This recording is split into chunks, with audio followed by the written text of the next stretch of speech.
Hello class, इससे पहले video में जो हमारी एमसीक्यू की सीरीज चली थी उस सीरीज में हमने पार्ट 11 तक कंप्लीट कर लिया था। आज हम पार्ट 12 को शुरू करेंगे और उसे खत्म करेंगे। तो देखिए पार्ट 12 में कौन कौन सवाल इंक्लूड है। तो इसमें जो पहला सवाल गिवन है वो बता रहा है कि the HCF of the smallest prime number and the smallest composite number.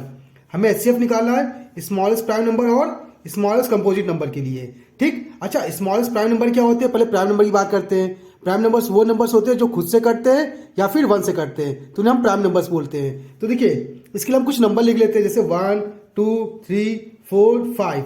हमने कुछ नंबर लिखा। अब आप नोटिस करेंगे कि 2 हमारा क्या है, स्मॉलेस्ट प्राइम नंबर है ना। ये हमारा क्या है, स्मॉलेस्ट प्राइम नंबर। तो हम कह सकते हैं स्मॉलेस्ट प्राइम नंबर जो है हमारा वो क्या है, 2 होता है। ये इतना हमको क्लियर है। दूसरा हमें पता है composite number. Smallest composite number क्या होता है, वे नंबर्स होते हैं जो खुद से भी कटते हैं, दूसरे से भी कटते हैं और 1 से भी कटते हैं, मतलब उनके 2 से ज्यादा फैक्टर होते हैं, तो हम उसे क्या बोलते हैं, कंपोजिट नंबर बोलते हैं। अब स्मॉल ढूंढना, तो देखिए 3 हमारा प्राइम नंबर होगा, तो बचा कौन, 4। तो 4 हमारा क्या होगा, सबसे छोटा कंपोजिट नंबर होगा, तो इसका मतलब यहाँ 4 आ जाएगा। इनका एचसीएफ निकालना है। एचसीएफ मीन्स अगर बात करेंगे एचसीएफ मीन्स क्या होता है, एचसीएफ मतलब होता है कि जो कॉमन होगा सिर्फ उसे लिखेंगे। ठीक, तो देखिए इसको अगर हम फैक्टर करें तो क्या लिख सकते हैं, 2 × 1। इसको लिखना चाहते क्या लिख सकते हैं, 2 × 2। अब इसमें कॉमन क्या मिले, देखिए 2 ही मिल रहा है ना, तो हम कह सकते हैं एचसीएफ जो आएगा इन दोनों का वो कितना आएगा, 2 आएगा। तो इससे हमारा ऑप्शन डी क्या हो जाएगा, करेक्ट हो जाएगा। अब बात करें क्वेश्चन नंबर सेकंड की। क्वेश्चन नंबर सेकंड क्या कह रहा है, ये कह रहा है क्या, क्वाड्रेटिक इक्वेशन। हमें एक क्वाड्रेटिक इक्वेशन बनानी है जिसमें सम ऑफ हुज रूट्स, जिसके रूट्स के जो सम दिए वो दिया है -3√2 और उनका प्रोडक्ट जो दिया है वो कितना दिया है, 4 दिया है। तो इसके लिए हमें फॉर्मूला याद रखना पड़ेगा, x² minus sum of roots x plus product of roots equal to 0। ये फॉर्मूला होता है। आपको सम की वैल्यू दी है कितनी, -3√2 और प्रोडक्ट की वैल्यू कितनी दी है, 4। बस आपको इसमें पुट करना है यहाँ पे। ठीक, तो देखिए x² minus sum of roots कितना दिया है, -3√2 है ना, तो देखिए -3√2 और फिर x है तो x लिख देंगे, प्लस प्रोडक्ट ऑफ रूट कितना दिया है, 4, तो 4 रखेंगे इक्वल टू 0। मास मास क्या होगा, प्लस, तो x² plus 3√2 x plus 4 equal to 0, और यहाँ से हमारा आंसर आ जाएगा सिंपली। ठीक, तो याद रखिएगा कभी भी इक्वेशन बनाने लिखा है तो बस आप ये फॉर्मूला यूज कर लीजिएगा क्वाड्रेटिक के लिए। ठीक, इतना क्लियर। अब बात है क्वेश्चन नंबर थर्ड की। क्वेश्चन नंबर थर्ड क्या कह रहा है, ये कह रहा है कि a letter is a drawn. एक लेटर निकालना है, रैंडमली निकाल ले, ठीक ना, from the letter of the word, किससे, एरर से। इससे निकालना एक वर्ड है। What is the probability that the drawn letter R, किससे निकालना, आर का। आर की प्रोबेबिलिटी पूछा है ना, तो आप कह सकते हैं कि आपकी जो इवेंट है वो क्या है, आर पर बेस है। तो इवेंट के लिए अगर देखेंगे, इवेंट के लिए, तो इसमें आर कितनी बार आया है, 1 2 3 बार आया है। ठीक, आउटकम क्या होता है जिसमें से हम लेते हैं आउटकम, तो आउटकम देखा जाए तो किसमें से ले रहे हैं, इसमें से ले ना, इस लेटर में से। तो लेटर कितने, 1 2 3 4 5 हो गए। अब इसमें निकालने का प्रोबेबिलिटी, तो प्रोबेबिलिटी अब किसका, आर का। तो हमें पता है इसका नंबर क्या होता है, इवेंट अपॉन में आउटकम। तो इवेंट कितना है 3, आउटकम कितना है 5, तो 3/5। तो हमारा आंसर क्या आएगा, 3/5 आएगा। तो इस तरह से हमारा ऑप्शन सी क्या हो जाएगा, करेक्ट हो जाएगा। अब देखें question number fourth. Question number fourth में ये हमें एक रेक्टेंगल गिवन है। इसमें बोला गया है कि x + y, x - y 30 और 14 ये साइड दी हुई है। इसने बोला कि x और y की वैल्यू फाइंड कीजिए कि x और y की वैल्यू क्या होगी। अच्छा, अगर ये रेक्टेंगल है तो इसका मतलब ये साइड और ये साइड क्या होंगी, इक्वल, और ये साइड और ये साइड क्या होंगी, इक्वल। इसका मतलब कह सकते हैं कि x + y जो होगा वो किसके इक्वल होगा, 30 के, और x - y जो होगा वो इक्वल होगा किसके, 14 के। बस इसे सॉल्व कर लीजिए, ऐड कर लीजिए इनको। तो ऐड कर देखिए, ये दोनों का कैंसिल, ये ऐड होगा तो कितना आएगा 44, ये ऐड होगा कितना आएगा 2x, 2 से काटने कितना आ गया 22, तो x का मान कितना आ गया 22 आ गया, सिंपल। ठीक, अब इस x की वैल्यू इसमें पुट कीजिए, यहाँ 22 प्लस का उधर गया तो माइनस का, तो y इक्वल टू क्या है 30 - 22 कितना आएगा 8 आएगा। तो y का मान कितना आ जाएगा हमारा 8 आ जाएगा। तो इस तरह से हमारा इसका आंसर कंप्लीट हो जाएगा। अब बात है क्वेश्चन नंबर फिफ्थ की। क्वेश्चन नंबर फिफ्थ क्या कह रहा है, ये कह रहा है कि इन ट्रायंगल एबीसी, एक ट्रायंगल एबीसी है जिसमें ए राइट एंगल एट सी, राइट एंगल किस पे बना है, सी पे बना है। ठीक, ट्रायंगल बना लेते हैं राइट एंगल, यहाँ पे सी पे 90 डिग्री बना हुआ है, क्लियर। नाम देते ए बी और सी, ये ट्रायंगल बना हुआ है। अब इसमें बोला कि cos a + b की वैल्यू क्या होगी। cos a + b की वैल्यू पूछा है ना, सिंपल। पहले हम एक रूल लगाते हैं बेसिक वाला कि ट्रायंगल में तीनों एंगल का सम कितना होता है 180। तो हम कह सकते हैं कि a + b + c = 180। ठीक, c की वैल्यू हमारी कितनी दी है 90, तो c जो 90 लिखिए, तो a + b + 90 = 180। 90 उधर भेजिए तो a + b की वैल्यू कितनी आएगी, 180 में से 90 माइनस करें तो 90 आएगा ना, इतना क्लियर। अब देखिए cos a + b की वैल्यू निकाली ना, तो a + b की वैल्यू हम क्या ले सकते हैं 90, तो हम क्या लिखेंगे 90, तो क्या आएगा cos 90, और हमें पता है cos 90 की वैल्यू क्या होती है 0, तो हमारा आंसर क्या आ जाएगा 0। तो इसका मतलब इस पूरे का आंसर क्या आएगा 0 आएगा। तो इस तरह से हमारा ऑप्शन डी क्या हो जाएगा, करेक्ट हो जाएगा। अब देखें क्वेश्चन नंबर 6। क्वेश्चन नंबर 6 क्या कह रहा है, ये कह रहा है कि the value of 4 tan square A minus 4 sec square, इसकी वैल्यू क्या होगी। तो सिंपल पहले 4 कॉमन कर लेंगे दोनों में से। कॉमन प्लेस क्या आएगा हमारा, tan square A minus sec square ए, ये फॉर्म मिलेगा।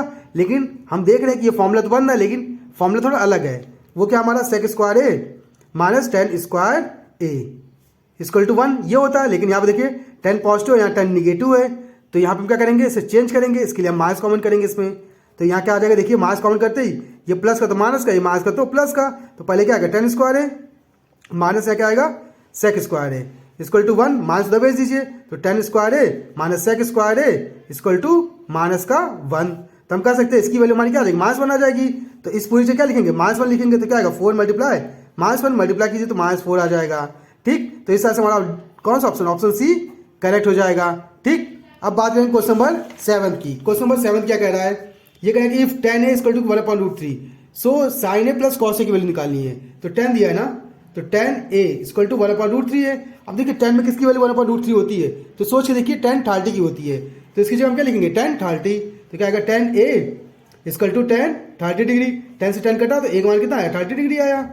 इतना क्लियर। अब इसकी वैल्यू हम इसमें और इसमें पुट कर सकते हैं ना। तो क्या आएगा, sin 30 प्लस cos 30। अब देखिए sin 30 की वैल्यू क्या होती है, सिंपल सोचेंगे तो 1/2। ठीक, cos 30 की वैल्यू क्या होती है, √3/2। देखिए नीचे बेस सेम है, तो इसका मतलब क्या करेंगे, एलसीएम लेंगे तो 2 ही आएगा नीचे, और ऊपर नॉर्मल नंबर 1 प्लस √3। तो यहाँ से हमारा आंसर ये आ जाएगा। ठीक, अब देखिए क्वेश्चन नंबर 8। क्वेश्चन नंबर 8 क्या कह रहा है, ये कह रहा है कि अगर cos a प्लस b कितना है 0 और sin a माइनस b कितना है √3/2, so what is the value of a, a की वैल्यू क्या होगी। तो पर इसको उदाहरण लीजिए, देखिए क्या दिया है, cos a plus b equal to 0। अब आपको सोचना पड़ेगा कि 0 cos में किसकी वैल्यू होती है, ये होती है cos 90 की। तो इसकी जगह क्या लिख सकते हैं, cos 90। तो क्या आएगा, cos a प्लस b, यहाँ का cos 90, cos से cos कटेगा तो a प्लस b की वैल्यू कितनी आ जाएगी हमारी, देखिए अगर ये कटेंगे तो 90 आ जाएगा। ये हमारी पहली इक्वेशन बन जाएगी, जो कि इसकी मदद से बनेगा। सेम इसकी मदद से हम बनाएंगे दूसरी इक्वेशन। क्या दिया है, देखिए sin a माइनस b ये दिया है इक्वल टू √3/2 ना। अब सोच देखिए साइन में किसकी वैल्यू √3/2 होती है, ये होती है किसकी, sin 60 की। तो यहाँ लिख सकते हैं sin 60, साइन से साइन कट गया तो a माइनस बी कितना आ गया हमारा, 60 डिग्री आ गया। ये इक्वेशन सेकंड हो गई। अब दोनों क्या करेंगे, ऐड कर लीजिए। तो ऐड करें, देखिए a plus B equal to 90, दूसरा क्या इसका ऐड करना, a minus B equal to 60 से ऐड करेंगे। तो देखिए ये प्लस का होगा, ये माइनस ही जाएगा, ये प्लस हो जाएगा, तो cancel out, B plus minus minus हो जाएगा, कट जाएंगे। ठीक, a क्या आएगा हमारा 2 है इक्वल टू, इनको ऐड कीजिए तो कितना आएगा 150 आएगा, 0 और 15 ये आएगा।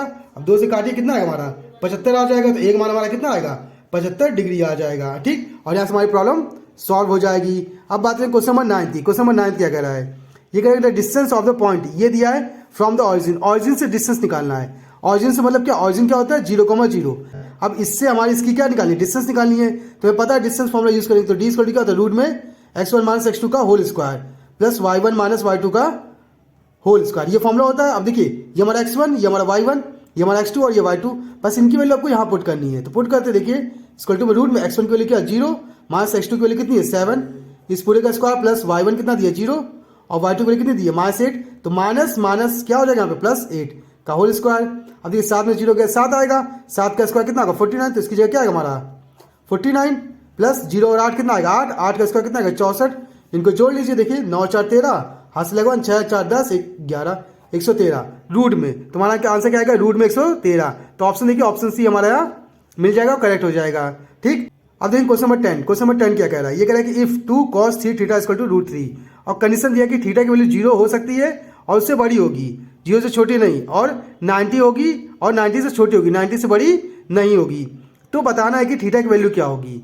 ठीक, तो इसके लिए पहले इसको उठा लेते हैं जो हमको गिवन है, 2 cos 3 थीटा इक्वल टू √3। अब 2 मल्टीप्लाई में देगा तो डिवाइड में, तो cos 3 थीटा इक्वल टू क्या आएगा √3/2। अब आपको सोचना पड़ेगा कि √3/2 cos में किसकी वैल्यू होती है, ये होती है cos 30 की। तो इसकी क्या लिखेंगे cos 30, तो cos 3 theta equal to cos 30। अब cos से cos कट जाएगा तो क्या आएगा 3 थीटा इक्वल टू 30, 3 से उड़ा दीजिए कितना आएगा 10। तो थीटा की वैल्यू कितनी आ गई हमारी 10 डिग्री आ गई। तो इस तरह से देखा जाए तो हमारा ऑप्शन कौन सा, ऑप्शन ए करेक्ट हो जाएगा, और इस तरह से हमारी सारी प्रॉब्लम सॉल्व हो जाएंगी। तो ऐसी इंटरेस्टिंग वीडियो के लिए आप हमारे चैनल को सब्सक्राइब कर सकते हैं। अगर आपके पास मैथ्स रिलेटेड कोई प्रॉब्लम है तो आप हमारे कमेंट बॉक्स में कमेंट करके हमें बता दीजिएगा, उसका सोल्यूशन हम आपको बता देंगे। तो आज की क्लास के लिए धन्यवाद।